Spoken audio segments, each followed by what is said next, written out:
तो आज का केस या कहूँ तो आज का वीडियो शुरू करने से पहले एक केस देखते हैं। One women suddenly developed pain on the right upper quadrant यानी कि राइट हाइपोकॉन्ड्रियम।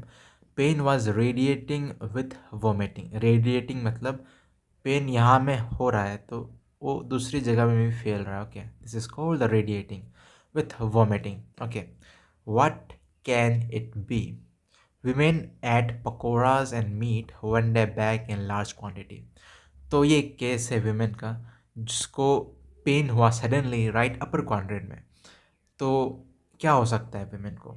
तो मेनली इसी जगह इसको इनको पेन हुआ है। ओके, सो हमें ये डायग्नोज करना है कि मेडिकल में इसे डायग्नोज करना है कि इन्हें हुआ क्या है।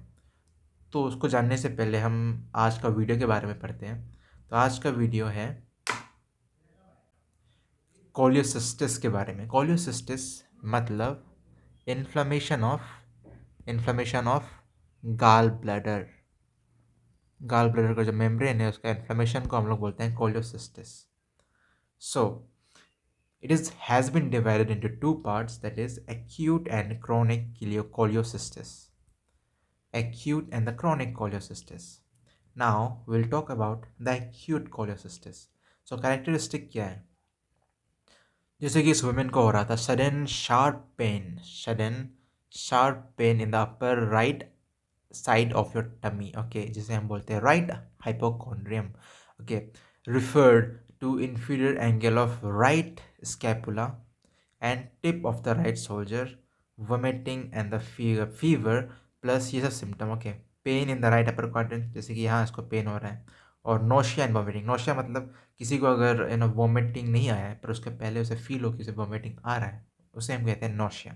वॉमिटिंग तो सीधा वॉमिटिंग है, पर वॉमिटिंग का पहले कभी कभी हमें फील होता है ना कि हमें वॉमिटिंग आ रहा है पर वो आता नहीं है, तो उसे हम कहते हैं नोशिया। ओके, भूख कम लगेगा, ऑफकोर्स आपके पेट में दर्द है तो आपको खाने का मन तो करेगा नहीं। Sometimes fever. Okay, sometime fever and sudden sharp pain. शुरू तो ये होता है इधर ही, ओके, पर ये चला जाता है स्कैपुला में और टिप ऑफ द शोल्डर में, यानी कि इस जगह में भी पेन होता है। और जब हम बात करेंगे स्कैपुला की तो ये एरिया स्कैपुला है। ओके, तो राइट साइड का स्कैपुला में भी पेन होगा। तो अगर किसी को ये हो रहा है तो आप, अगर सडनली हुआ है तो आप खुद भी बता सकते हो कि कहीं ना कहीं इनका गाल ब्लैडर अफेक्टेड है।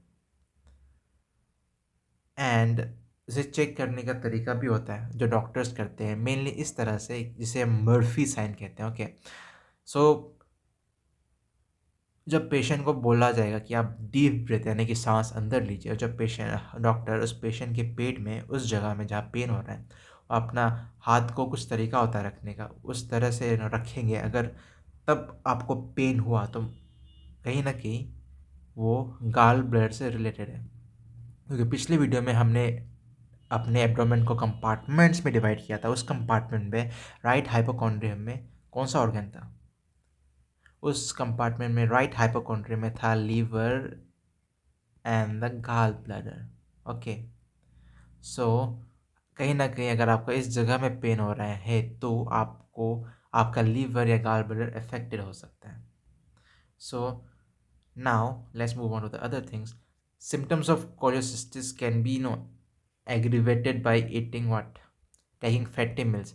अब याद करिए उस महिला का भी जिसका हमने पहली बार में वो किया था, केस पढ़ा था कि उनका क्या था, वन डे बैक ही ate large quantity of pakoras and meat. ये सब क्या है? ये सब फैटी फूड है ना, तो this can aggravate the condition. इन्हीं के उनके साथ भी यही हुआ है। दूसरा जब हम बात करेंगे, दूसरा है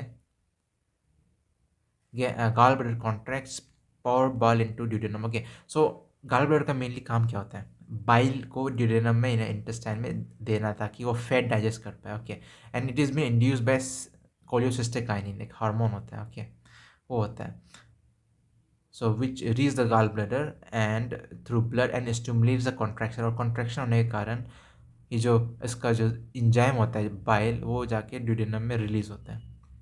so this is a normal mechanism cholecystitis. Okay, but जो कोलियो मतलब गाल ब्लैडर का नॉर्मल मैकेनिज्म है बाइल रिलीज करना, पर जब आपका गाल ब्लैडर इन्फ्लेम हो जाता है तब यही कॉन्ट्रैक्शन कहीं ना कहीं दर्द या कहूँ तो पेन क्रिएट करता है।